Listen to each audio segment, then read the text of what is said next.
नाशिकमधील भोंदूबाबा अशोक खरात अत्याचार प्रकरणानं राजकीय आणि सामाजिक वर्तुळात मोठी खळबळ उडवून दिली आहे.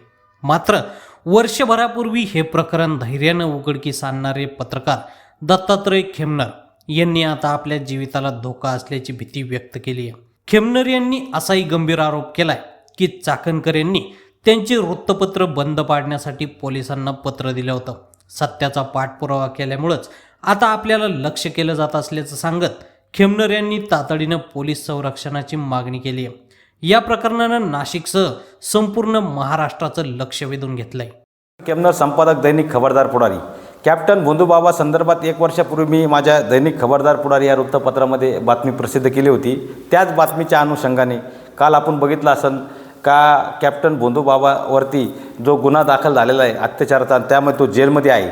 आणि त्या प्रकरणामध्ये माझ्यावरती खऱ्या अर्थानं मी बातमी छापली म्हणून आयोगाच्या अध्यक्षांनी मला पत्र पाठवणे किंवा मला फोन करणे, कशा प्रकारचा दबाव त्या ठिकाणी टाकला होता.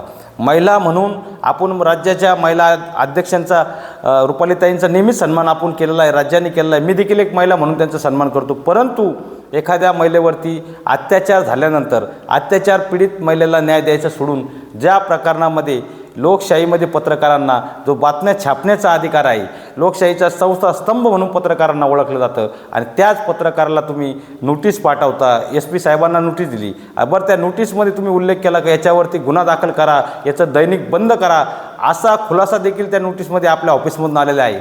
आणि काल रुपाली चाकणकर ताईंचा महाराष्ट्र राज्याचे कर्तव्यदक्ष मुख्यमंत्री देवेंद्र फडणवीस साहेब, जे की फडणवीस साहेबांना मी माझ्या प्रत्येक चॅनलच्या बाईटमध्ये त्यांना हात जोडून विनंती केलेली होती का कृपया करून आपण महाराष्ट्र राज्याच्या मुख्यमंत्री आहात, कर्तव्यदक्ष मुख्यमंत्री म्हणून आपलं नाव आहे, आणि महाराष्ट्राच्या लाडक्या बहिणींना देवाभाऊंकडून ही अपेक्षा होती की या राज्याच्या महिला आयोगाच्या अध्यक्ष आहे यांचा राजीनामा झाला पाहिजे. काल मुख्यमंत्र्यांनी खऱ्या अर्थाने ते निर्देश देऊन त्यांचा राजीनामा घेतला. मी सर्वप्रथम महाराष्ट्रातील सर्व पत्रकारांच्या वतीने, महाराष्ट्राच्या सर्व लाडक्या बहिणीच्या वतीने महाराष्ट्र राज्याचे मुख्यमंत्री देवेंद्र फडणवीस साहेब यांना मनापासून धन्यवाद देतो. आणि काल खऱ्या अर्थानं लोकशाहीचा विजय झालेला आहे.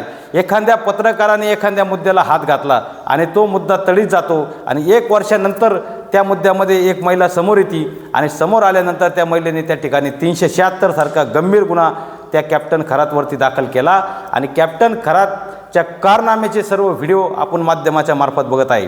हा विजय एकटा माझा नाही आहे, हा विजय महाराष्ट्रातल्या सर्व लढलेल्या महिला नेत्यांचा आहे, महाराष्ट्रातील सर्व नेत्यांचा आहे, ज्यांनी या लढ्यामध्ये सहभाग घेतला. पण यामध्ये सर्वात जास्त भूमिका ज्यांनी बजावली असेल तर महाराष्ट्रातील माझे सर्व मीडियाचे बांधव, इलेक्ट्रॉनिक मीडिया असेल, प्रिंट मीडिया असेल, माझ्या सर्व पत्रकारांचे मी मनापासून धन्यवाद देतो. कारण आपण सर्वांनी खऱ्या अर्थाने एका पत्रकारावरती अन्याय झालेला आहे, आणि आपल्या पत्रकारांनी सर्व अंगावरती घेऊन या प्रकरणात हात घातला, आणि त्याच पत्रकाराला आयोगाकडून कॅप्टन खराताकडून दबाव आणण्याचं काम, काबरू नुकसानीच्या नोटिसा टाकण्याचं काम झालं. आणि माझ्यासारख्या पत्रकाराला आपण सर्व महाराष्ट्रातील तमाम पत्रकारांनी जी साथ दिली, त्या सर्व महाराष्ट्रातले माझ्या इलेक्ट्रॉनिक मीडिया, प्रिंट मीडियाच्या सर्वच पत्रकारांना मी देखील मनापासून धन्यवाद देतो. आपण मला सर्वांनी आपल्या मीडियाच्या मार्फत राज्यामध्ये जी घटना घडली ती घटना मी आपल्यासमोर धाडसाने मांडण्याचं काम केलं.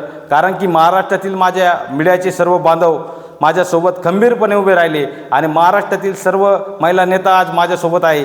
मी काल बघितलं का राज्याच्या अनेक पत्रकारांनी सांगितलं का महाराष्ट्रातून खऱ्या अर्थाने जी घटना या दैनिक खबरदार पुढारीच्या संपादकांनी उघड केलेली आहे, या संपादकाच्या जीवाला धोका आहे. मी या आपल्या या चॅनलच्या मार्फत संपूर्ण महाराष्ट्रातील पत्रकारांना सांगतो का मला माझ्या जीवाला 100% धोका आहे, आणि आपल्या चॅनलद्वारे मी महाराष्ट्राचे मुख्यमंत्री असेल, अहिल्यानगरचे जिल्हा पोलीस अधीक्षक असेल, यांना मी विनंती करतो, आणि मी राज्यातील सर्व नेत्यांना, मंत्र्यांना सांगतो का या कॅप्टन खरात याचं खूप मोठं प्रकरण आहे, आणि ते खऱ्या अर्थाने सुरू करण्यामध्ये मी सुरुवात केलेली आहे. त्याचबरोबर महिला आयोगाच्या अध्यक्षांचा देखील आता राजीनामा झाला आहे.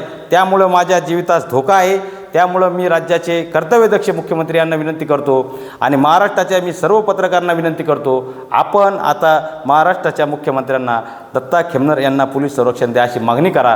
कारण आता ह्या प्रकरणामध्ये माझ्या जीवितास काही होऊ शकतं, बरं वाईट होऊ शकतं माझं याच्यामध्ये. त्यामुळं मला पोलीस संरक्षणाची तात्काळ गरज आहे, अन्यथा माझ्या जीवाचं बरं वाईट देखील होऊ शकतं. धन्यवाद.